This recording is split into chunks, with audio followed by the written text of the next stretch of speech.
Now at 10, Parsons police reach out to Good Samaritans who helped victims of yesterday's house fire. Plus, it's full steam ahead for Joplin's fight against a summertime pest, and a pair of four-state drive-in theaters celebrate a National Day of Recognition. The four states' most watched news starts now. Parsons, Kansas authorities applaud the efforts of Good Samaritans who helped rescue a family from a house fire. This is KOAM News at 10. I'm Dow Quick. Police are releasing more information about the victims of that fire that broke out at a home on South 22nd Street in Parsons yesterday afternoon. They say a mother and three young daughters were all taken to a Tulsa hospital by a medical helicopter.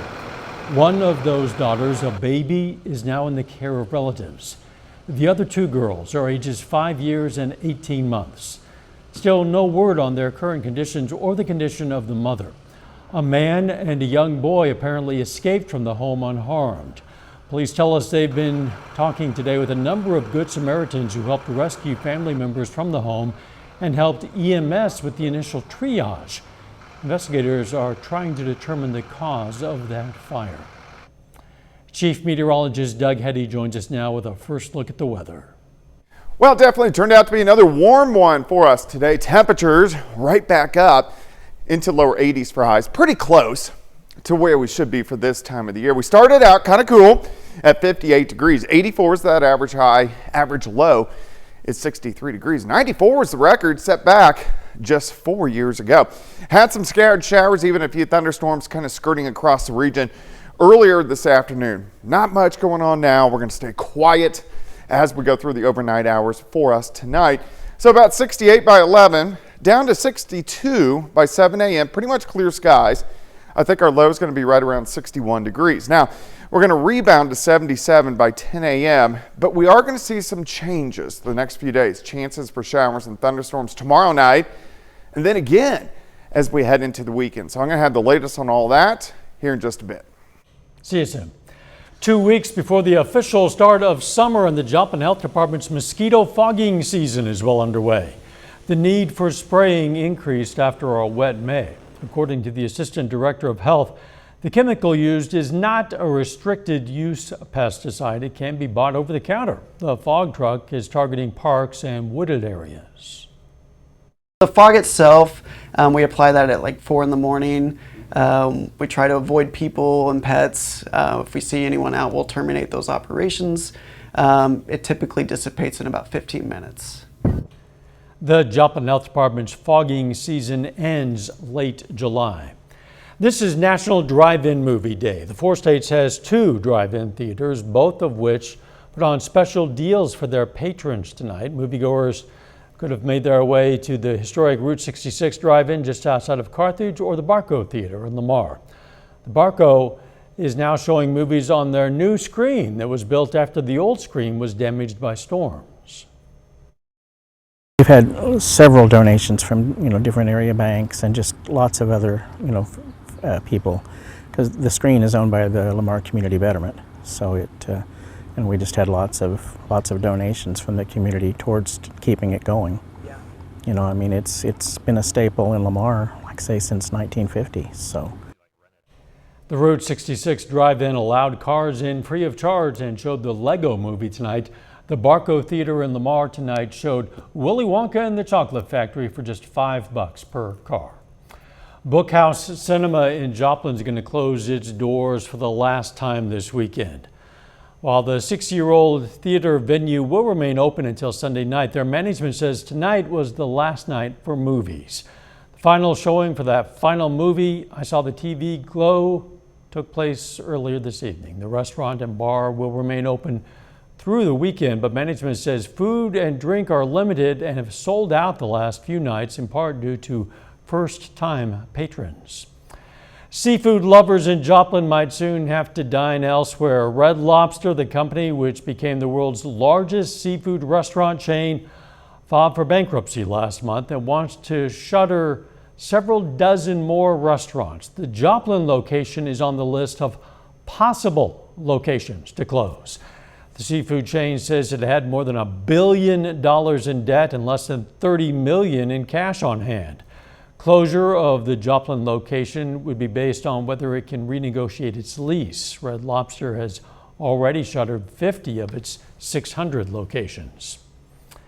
80 years ago today, Allied forces launched Operation Overlord in Europe, sending thousands of coalition troops into France across the beaches of Normandy.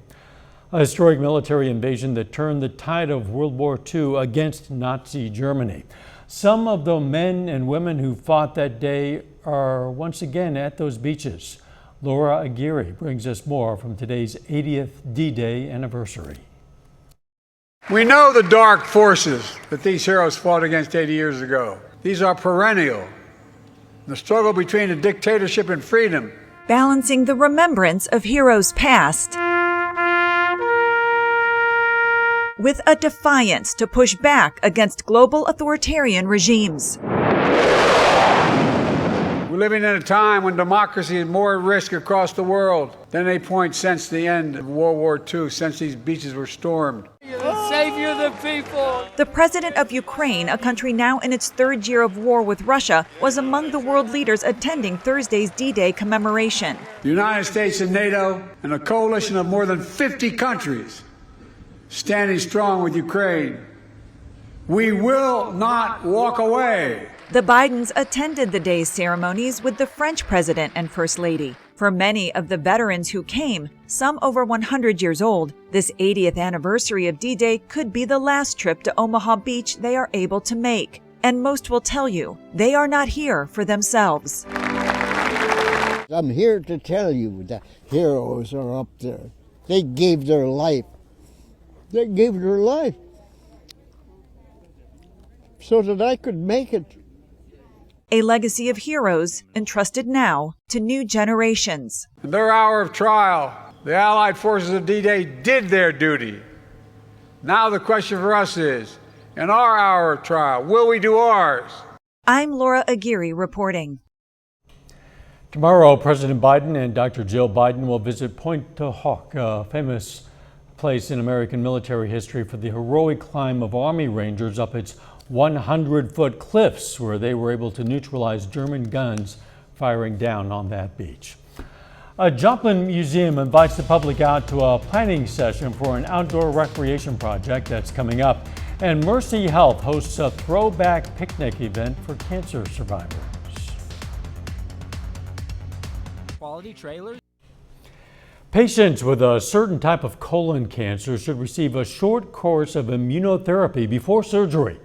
That's according to researchers in the Netherlands who found the immunotherapy eliminated or nearly eliminated the tumor ahead of surgery for 95% of patients, 95%, and none developed metastasis 2 years later. The Mercy Cancer Center hosted a cancer survivors picnic today. That picnic featured a 60s and 70s theme. Guests were encouraged to learn about the stories of survivors and the care team who celebrates their survivorship with them. It's awesome, and I can't tell you how much work has gone in through the group of co-workers who put this together. They do it every year, and we have the comfort dogs here, we have entertainment. Attendees were encouraged to paint a rock for Mercy's Rock Garden. The Joplin History and Mineral Museum hosted a public meeting to discuss the Dover Outdoor Recreation Area project, also known as DORA. The project revolves around biking activities for people of various skills and all ages. The public used sticky notes to post their ideas on a map of the project.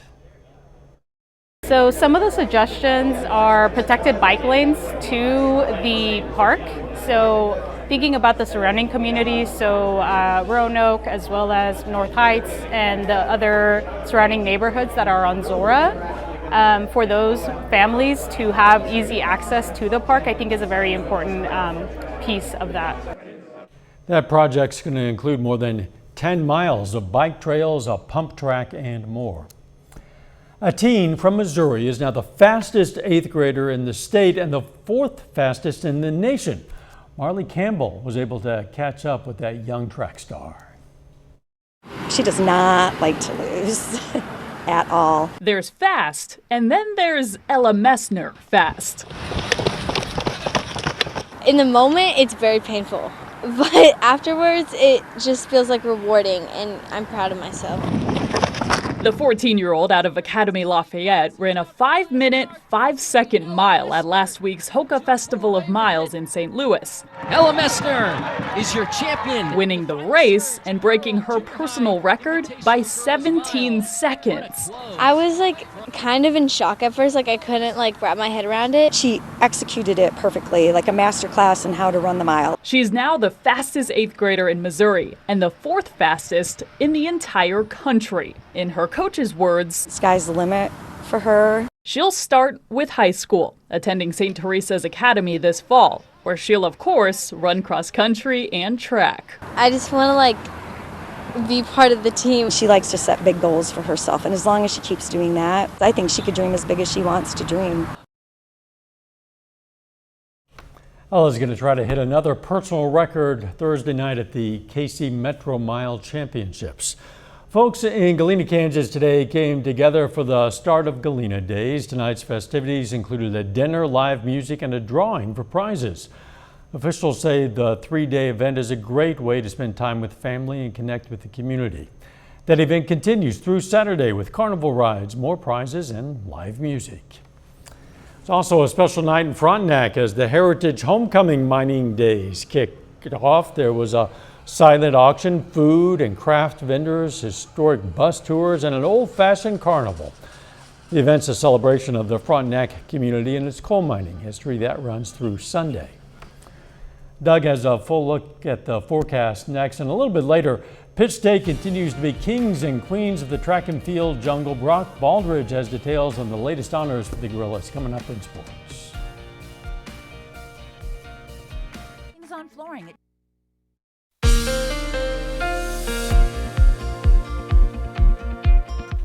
Well, it definitely turned out to be a pretty nice Thursday for us today. We did get some clouds in here late morning and then into the afternoon. We even had a few scattered showers and thunderstorms kind of skirting across the region, really from Fort Scott, Pittsburgh, Nevada, Lamar, and then over towards Springfield. But anything that was out there earlier is gone now, and we're going to stay quiet as we go through the rest of the evening hours. So quiet, clear skies as we go through the overnight hours for us tonight.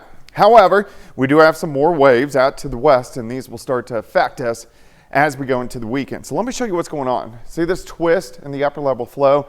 That has a big upper level high, so it forces these waves above the ridge and drops them down. So that's why we see these kind of complexes of showers and thunderstorms kind of slowly working through every few days. And we are going to see a couple more as we go into Friday night and then also on Saturday night. All right, so hot spots. We're going to bring this out, meaning hot spots, strong to severe storms. So this is going to be for Friday night into Saturday morning, kind of central Kansas toward Kansas City, kind of clipping our northern counties over towards Springfield as we get some scattered showers and thunderstorms into the region. Now, as we go into Saturday night into Sunday morning, most of our area is under the hot spot for strong to low grade severe storms. So when I say low grade, we're talking about large hail and also some gusty winds, not really a tornado setup. So of course, we're going to watch this as we go through the next couple days. Let me walk you through time. For us tonight, down to about 59 Nevada, Monette 62 in Anderson, 63 in Coffeyville, Chanute, down to about 62 degrees. As we go into the noon hour, we warm into lower 80s. As we get into the afternoon, mid to upper 80s, so warmer than what we saw today. Now, tomorrow night, we start to watch thunderstorms build way back to our northwest. They're going to drive southeast, mainly affecting areas along the north of I-44. Here's late evening. These will most likely be strong to severe as they push through. Again, main really threat here is gusty winds and large hail. But out of here by Saturday morning, then most of Saturday looks pretty good. We warm back into the mid-80s, but here we go again. Here's 5 p.m., scattered showers, thunderstorms start to pop up in our northern counties, and we see a couple batches pushing through. So here's batch number 1 out by 10, and then here we go all the way into Sunday morning. So we are going to have at least thunderstorms across the region as we go into the weekend. All right, on your Friday, 62 to start, 83 by noon. High temp, right around 87. A random shower trying to get in here late in the day, but most of you are going to be dry. 87 on Friday, 87 on Saturday. Most of these thunderstorms are going to be nocturnal, meaning during the overnight hours, so most of the days are good. 77 on Sunday, a little bit cooler Sunday, Monday, Tuesday, and back into the upper 80s once again late next week. Dow? Doug, thanks. Hey, don't forget, you can be the first to know about the day's weather with the KOAM Skywatch weather app. You can get severe weather updates sent straight to your phone. It's absolutely free of charge. You'll find it wherever you get your apps, the KOAM Skywatch weather app. Bolivian scientists have unlocked a way to potentially track glacial changes faster.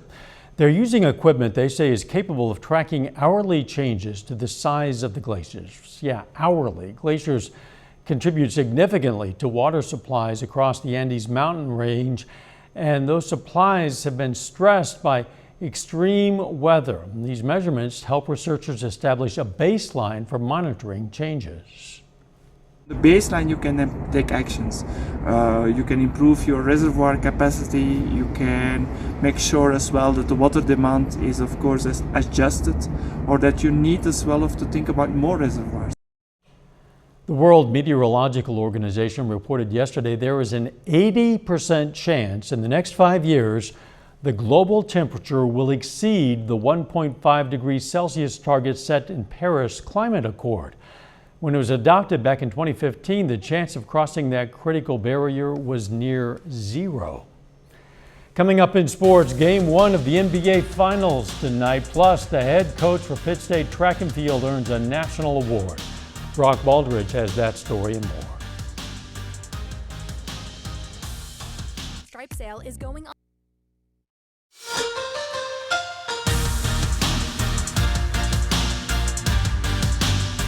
The Pitt State Outdoor Track and Field team continues to pile up national awards after winning the men's and women's national championships, and now the coaches are starting to receive some accolades. Pitt State head coach Kyle Rutledge was named the Coach of the Year by the U.S. Track and Field and Cross Country Coaches Association. Rutledge led the Gorilla men to their third straight national title 2 weeks ago. He also led the women to their first outdoor national championship for the first time since 2016. And speaking of the women's team, his assistant Jesse Miller was named the Assistant Women's Coach of the Year. Well, this is possibly the final game of the Division I women's college softball season. The Oklahoma Sooners are now only one win away from a national championship. The four-peat is complete. The Oklahoma Sooners defeat their rivals, the Texas Longhorns, 8-4 to win their fourth straight national championship. Oklahoma becomes the first team in college softball history to win 4 straight national titles. Congrats to the Sooners and all their players. Plus, the Joplin Outlaws are playing for the first time since Sunday night. Piney Woods led 9-1 at one point in this game, and the Outlaws have stormed all the way back, but the Timberhogs still currently lead this game 11-9 in the 7th inning. Royals at Guardians this afternoon, taking on first place Cleveland in the 3rd inning. Jose Ramirez, man, he is so dangerous at the plate. He makes the Royals pay right here with a solo home run, and that gives the Guardians a 2-1 lead. We go to the 6th inning now. Kyle Isbell hits a grounder right to Josh Naylor. The throw to the plate is on time, but MJ Melendez jumps over the tag, and he is ruled out. But the Royals challenge the play, and after a review, you can see Melendez gets his hand in there just in time. And now the call is overturned on the field, so Melendez is ruled safe. And this game is now tied up 3-3. So we go to the top of the 8th inning now. Same score. Kyle Isbell comes through with a clutch RBI single. That gives the Royals a 4-3 lead. Kansas City gets a much-needed win. Royals beat Cleveland 4-3. An NFL update. A scary situation for Kansas City Chiefs defensive lineman B.J. Thompson, who experienced a cardiac arrest during a team meeting on Thursday morning. Thompson was taken to the hospital and is currently in stable condition. The 27-year-old Thompson was a 2023 5th-round draft pick by the Chiefs out of Stephen F. Austin University. Well, after a week of waiting, the NBA Finals is finally here. The Boston Celtics are set to face the Dallas Mavericks for Game 1. And so Game 1 does take place at the TD Garden in Boston, Massachusetts. And it was all Celtics tonight. Boston defeats Dallas 107-89. Boston now leads the series 1-0. Game 2 of the finals is scheduled for Sunday night at 7 p.m. And how about the Oklahoma Sooners, man? Yeah. 4 straight national championships. And Patty Gasso, I mean, she wins her 8th national title. She's definitely one of the best softball coaches in the country. Yeah, 4 straight is remarkable in any sport, but when you consider college sports and the amount of turnover they have in players every year, it's rarely done. You can be sure of that. We'll be right back. It's going to be a quiet night for us tonight as we drop back near 60 for an overnight low. 87 on Friday, random shower late in the day, most of you dry. Thunderstorms tomorrow night into Saturday morning, Saturday mainly dry. Thunderstorms again Saturday night into Sunday morning. Temperatures warm the next couple days, a little bit cooler early next week.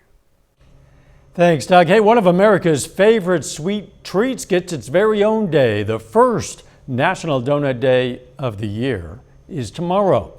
Here's some fun facts for you. America eats 10 billion donuts a year. That's about 31 donuts per person annually. And the signature hole in the middle, well, it's said to have begun to help the donuts cook more evenly. You might have suspected that. Check your local bakery or coffee shop to see what deals they may have for National Donut Day. I like donuts. I'll eat a donut once in a while, but the average is 31 per year. I mean, I can't believe that. I mean, 10 billion donuts? That's unbelievable. I think somebody is eating more than they should me. be, right? Maybe somebody's out there eating them every day, I guess. Final sports note. Yeah, 12,324 fans show up at Hall of Fame Stadium in Oklahoma City for the OU softball game, and, well, that's an attendance record for the Women's College World Series. Wow, and deserved, I suppose. Yes. Thanks for joining us. Don't forget the morning show starts at 5 a.m. and let's make it a great tomorrow.